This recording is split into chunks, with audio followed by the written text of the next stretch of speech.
மக்களவை தேர்தல் பிரச்சாரம் அனல் பறந்துகிட்டு இருந்த நேரம். மே மாதம் 11ஆம் தேதி டெல்லியில பேசின முதலமைச்சர் அரவிந்த் கெஜ்ரிவால் பாஜகவுடைய விதிகளுக்கு உட்பட்டு 75 வயது ஆனதுக்கு பின்னாடி பிரதமர் நரேந்திர மோடி தன்னுடைய பதவியை விட்டு விலகி அரசியல்ல இருந்து ஓய்வு பெறுவாரா அப்படிங்கிற கேள்வியை முன்வச்சார். இந்த கேள்வியை கேட்டதும் ஒட்டுமொத்த பாஜகவும் பதறி போனது. அதற்கு என்ன காரணம் அப்படின்னா, வரக்கூடிய செப்டம்பர் 17ஆம் தேதி பிரதமர் மோடி தன்னுடைய 75வது பிறந்த நாளை கொண்டாட இருக்காரு. இதனால பதறி அடிச்சு ஓடி வந்த அமைச்சர் ராஜ்நாத் சிங், நான் பாஜக தலைவராக இருக்கும் பொழுதுதான் இந்த மாதிரி ஒரு விதி விவாதிக்கப்பட்டது, ஆனா அது ஒருபோதும் பாஜகவுடைய கான்ஸ்டிடியூஷன்ல விதியாக்கப்படல அப்படிங்கிற ஒரு விளக்கத்தை முன் வச்சாரு. ஒருவேளை பாஜக இருக்கக்கூடியவங்க 75 வயதுக்கு பின்னாடி அரசியல்ல போட்டியிடக்கூடாது அல்லது அரசியல் பதவிகள்ல இருக்கக்கூடாது அப்படிங்கிறது விதியாக்கப்பட்டிருந்தா, பிரதமர் நரேந்திர மோடிக்கு பின்னாடி அந்த பதவிக்கு தகுதியானவர் பாஜக அடுத்தது யார் அப்படிங்கிற கேள்விகளும். இந்த கேள்விக்கு பதில் சொல்ற விதமா தான் இந்தியா டுடே நடத்தி இருக்கிற மூட் ஆஃப் தி நேஷன் கருத்து கணிப்புல முடிவுகள் வெளிவந்திருக்கு. அதை பார்க்கறதுக்கு முன்னாடி நம்ம இன்னொரு முக்கியமான கேள்விக்கும் விடைய பார்க்க வேண்டியது இருக்கு. கடந்த 2014 மற்றும் 2019ஆம் ஆண்டு நடந்த மக்களவை தேர்தல்களின் போது மிகப்பெரிய மோடி அலை இருந்ததை நம்மளால பார்க்க முடிஞ்சது. ஆனா 2024ஆம் ஆண்டு நடந்த மக்களவை தேர்தலின் போது அந்த அளவுக்கு ஒரு மோடி அலை இல்ல. இன்னும் சொல்லப்போனா பாஜகவே மோடி அலையை விட்டுட்டு மோடிக்கா கேரண்டி அப்படிங்கிற பிரச்சாரத்தை முன்னெடுக்க தொடங்கி இருந்தாங்க. என்னதான் 2024 மக்களவை தேர்தல் நேரத்துல பெரிய அளவுக்கு மோடி அலை இல்ல அப்படின்னாலும் கூட இந்திய மக்கள் நரேந்திர மோடிக்கு 3வது முறையாக இந்திய பிரதமராக வாய்ப்பு கொடுத்திருந்தாங்க. சோ இப்ப பிரதமர் நரேந்திர மோடி 3வது முறையாக பொறுப்பேற்று கிட்டத்தட்ட 2 மாதங்கள் முடிஞ்சாச்சு. இப்போ மக்கள் என்ன நினைக்கிறாங்க? அவங்க எடுத்த முடிவு சரின்னு நினைக்கிறாங்களா, அப்படி இல்ல வேறு ஒருத்தர் பிரதமர் ஆகியிருக்கலாம்னு நினைக்கிறாங்களா அப்படிங்கிற கேள்விக்கான பதிலும் இந்த மூட் ஆஃப் தி நேஷன் கருத்து கணிப்புல இருக்கு. சோ நம்மளுடைய வீடியோவை அங்க இருந்து ஆரம்பிக்கலாம். வணக்கம் and welcome to the south. நான் ராஃபிக். இந்தியா டுடே ஒவ்வொரு வருஷமும் 2 முறை மூட் ஆஃப் தி நேஷன் அப்படிங்கிற கருத்து கணிப்பா வெளியிடுறாங்க. ஒரு கருத்து கணிப்பு பிப்ரவரி மாதமும், இன்னொரு கருத்து கணிப்பு 6 மாதங்கள் கழித்து ஆகஸ்ட் மாதமும் வெளியாகிட்டு இருக்கு. இந்த வருஷம் 1,36,463 பேர்கிட்ட கருத்து கணிப்பு நடத்தி அந்த கருத்து கணிப்பு முடிவுகளை வெளியிட்டிருக்காங்க. இந்தியாவில் இருக்கக்கூடிய எல்லா கான்ஸ்டிடியூன்சி 543 மக்களவை தொகுதிகளையும் கவர் பண்ற மாதிரி இந்த கருத்து கணிப்பு நடத்தப்பட்டு இருக்கிறதா இந்தியா டுடே குழுமம் தெரிவிச்சிருக்கு. இந்த கருத்து கணிப்புல பிரதமர் நரேந்திர மோடி பிரதமரா தேர்ந்தெடுக்கப்பட்டது சரியான முடிவு தான் அப்படின்னு கிட்டத்தட்ட 49 விழுக்காடு மக்கள் தங்களுடைய ஆதரவு தெரிவிச்சிருக்காங்க. அதே நேரம் ராகுல் காந்தி பிரதமரா ஆயிருக்கலாம் அப்படின்னு 22.4 விழுக்காடு மக்கள் தங்களுடைய ஆதரவை தெரிவிச்சிருக்காங்க. இதுல நம்ம கவனிக்க வேண்டிய முக்கியமான விஷயம் என்ன அப்படின்னா, தேர்தலுக்கு முன்னாடி பிப்ரவரி மாதம் இதே மாதிரி ஒரு mood of the nation survey வருது. அதுல எடுக்கப்பட்ட கருத்து கணிப்புகளின் படி பார்த்தோம் அப்படின்னா, பிரதமர் நரேந்திர மோடி மீண்டும் பிரதமராவதற்கு ஆதரவு தெரிவிச்சு கிட்டத்தட்ட 55 விழுக்காடு மக்கள் தங்களுடைய வாக்குகளை சொல்லியிருந்தாங்க. ஆனா இப்போ பிரதமர் மோடி பதவியேற்றதற்கு பின்னாடி 2 மாதங்கள் தான் ஆகுது. அந்த முதல் சர்வே வெளியாகி 6 மாதங்கள் தான் ஆகுது. இதுக்கிடையில அவர் பிரதமராக தேர்ந்தெடுக்கப்பட்டதற்கான அந்த ஆதரவு நிலை பார்த்தோம்னா 6 விழுக்காடு குறைஞ்சு போயிருக்கு.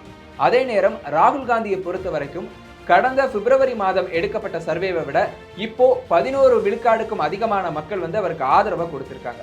எப்படின்னா இது டபுள் ஃபோல்ட் ஆயிருக்கு. சோ பிரதமர் நரேந்திர மோடிக்கான அந்த ஆதரவு வலை தொடர்ந்து குறைஞ்சிக்கிட்டு வர்றதை நம்மளால இந்த mood of the nation survey மூலமா பார்க்க முடியுது. இதற்கு அடுத்தபடியா இப்போ பிரதமராக இருக்கக்கூடிய நரேந்திர மோடியை ரீப்ளேஸ் பண்ற மாதிரி பாஜக இருந்து ஒருத்தங்களை சூஸ் பண்ணுங்கன்னு சொல்லிட்டு India today and C voter கருத்து கணிப்புல மூட் ஆஃப் தி நேஷன்ல கேட்டிருக்காங்க. இதுலயும் சிலருக்கு முன்னுரிமைகள் கொடுத்து மக்கள் தங்களுடைய வாக்குகளை செலுத்திருக்காங்க. அதன்படி பார்த்தோம் அப்படின்னா ஒரு 5 பேரை நம்ம முக்கியமானவங்களா எடுக்கலாம். இதுல முதல் இடத்துல இருக்கவர் யாருன்னு பார்த்தோம் அப்படின்னா, மோடியோட ரொம்ப நெருங்கிய நண்பரான அமித்ஷா. இவர் அடுத்த பிரதமர் ஆகிறதுக்கு எல்லா தகுதியும் இருக்கு, மோடியோட சக்சஸரா இவர் வரலாம் அப்படின்னு 25 விழுக்காடு மக்கள் தங்களுடைய ஆதரவை தெரிவிச்சிருக்காங்க. இதுலயும் நம்ம முக்கியமா கவனிக்க வேண்டியது என்ன அப்படின்னா, தென்னிந்திய மக்கள் தான் அதிகபட்சமா அமித்ஷாவுக்கு ஓட் பண்ணியிருக்காங்க. அதாவது நேஷனல் ஆவரேஜா 25 விழுக்காடு மக்கள் அமித்ஷாவுக்கு ஆதரவு கொடுத்திருந்தா, தென்னிந்தியாவில் வாழக்கூடிய மக்கள்ல 31% பேர் என்ன பண்ணியிருக்காங்க அப்படின்னா, அமித்ஷா அடுத்த பிரதமராவதற்கான தகுதி உள்ளவர் அப்படின்னு சொல்லிட்டு தங்களுடைய வாக்குகளை செலுத்தியிருக்காங்க. இதுலயும் நம்ம கவனிக்க வேண்டிய சில முக்கியமான விஷயங்கள் இருக்கு. என்னன்னு பார்த்தோம் அப்படின்னா, கடந்த ஆண்டு ஆகஸ்ட் மாசம் வெளியான இந்த மூட் ஆஃப் தி நேஷன் சர்வேல அமித்ஷாவுக்கு ஆதரவா 29 விழுக்காடு மக்கள் வாக்களிச்சிருந்தாங்க. ஆனா அதற்கப்புறம் வெளியான இந்த பிப்ரவரி மாச சர்வேல அது 28 விழுக்காடா மாறி இருந்தது. இப்போ இந்த மாசம் 6 மாசம் கழிச்சு வெளியாகி இருக்கக்கூடிய ஆகஸ்ட் மாசம் அந்த மூட் ஆஃப் தி நேஷன் சர்வேல அது 25 விழுக்காடா குறைந்திருக்கு. என்னதான் அமித்ஷா அடுத்த பிரதமருக்கான ரேஸ்ல முன்னாடி இருந்தாலும் அவருக்கான ஆதரவு தொடர்ந்து குறைஞ்சுக்கிட்டே வர்றதை நம்மளால பார்க்க முடியுது. அமித்ஷாவுக்கு அடுத்தபடியா 2வது இடத்துல இருக்கக்கூடியவர் உத்தரப்பிரதேசத்துடைய முதலமைச்சர் யோகி ஆதித்யநாத்.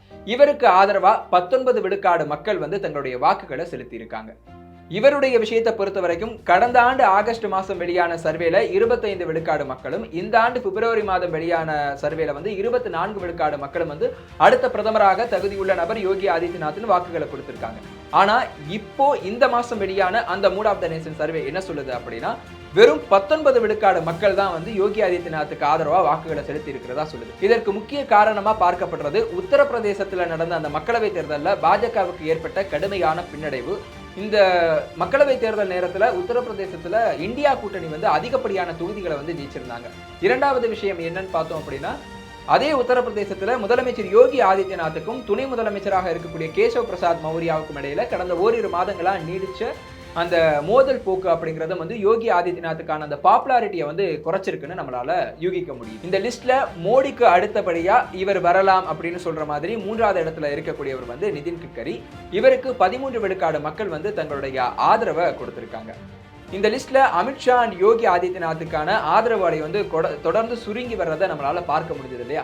சோ அப்போ அந்த ஆதரவு எந்த பக்கம் சார்ந்திருக்கு அப்படிங்கிறத இப்ப பார்க்க வேண்டிய நேரம். இதை பொறுத்த வரைக்கும் பாதுகாப்புத்துறை அமைச்சராக இருக்கக்கூடிய ராஜ்நாத் சிங்குக்கான ஆதரவு அலை கடந்த பிப்ரவரி மாதத்துல இருந்ததை விட 1.5 விழுக்காடு வந்து அதிகரிச்சிருக்கு. இந்த ரேஸ்ல சீன்லயே இல்லாம இருந்து திடீர்னு வேகமா முன்னேறி வந்துட்டு இருக்கவர் மத்திய விவசாயத்துறை அமைச்சராக இருக்கக்கூடிய சிவராஜ் சிங் சௌஹான். இவர் அடுத்த பிரதமருக்கான தகுதியுள்ள நபர் அப்படின்னு 5.4 விழுக்காடு மக்கள் வந்து தங்களுடைய வாக்குகளை வந்து செலுத்தியிருக்காங்க. கடந்த ஆண்டு பார்த்தோம் அப்படின்னா ஆகஸ்ட் மாதம் வெளியான இதே மூட் ஆஃப் தி நேஷன் சர்வேல இவருக்கான ஆதரவு வந்து 2.5 விழுக்காடா இருந்திருக்கு. இந்த ஆண்டு பிப்ரவரி மாதம் வெளியான சர்வேல அது 2 விழுக்காடா வந்து சுருங்கி போனது.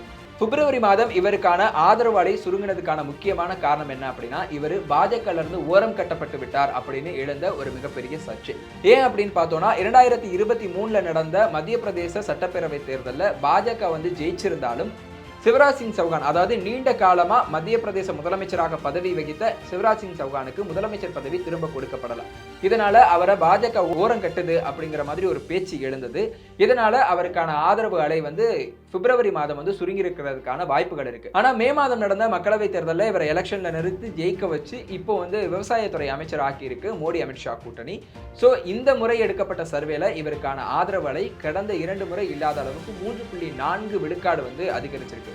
சோ அமித்ஷா அண்ட் யோகி ஆதித்யநாத் கிட்ட இருந்து பிரிஞ்ச அந்த ஆதரவு அலை சிவராஜ் சிங் சௌகான் கிட்ட ஒன்று சேர்ந்து இருக்கிறத நம்மளால பார்க்க முடியும். ஸோ மூட் ஆஃப் த நேஷனை நம்ம கன்க்ளூட் பண்ணணும் அப்படின்னா, மோடிக்கான ஆதரவு அலை தொடர்ந்து சரிஞ்சுக்கிட்டே வருது. அதே நேரம் ராகுல் காந்திக்கான ஆதரவு அலை கடந்த 6 மாதங்களுக்குள்ளாக 2 மடங்கு வந்து அதிகரிச்சிருக்கிறத நம்மளால பார்க்க முடியுது. அதே நேரம் பிரதமர் மோடியை பாஜக ரீப்ளேஸ் பண்றதுக்கான அந்த ரேஸ்ல அமித்ஷா அண்ட் யோகி ஆதித்யநாத் வந்து இன்னும் முன்னிலையிலேயே இருந்தாலும் அவர்களுக்கான ஆதரவு அலை வந்து தொடர்ந்து சுருங்கிக்கிட்டே வருது.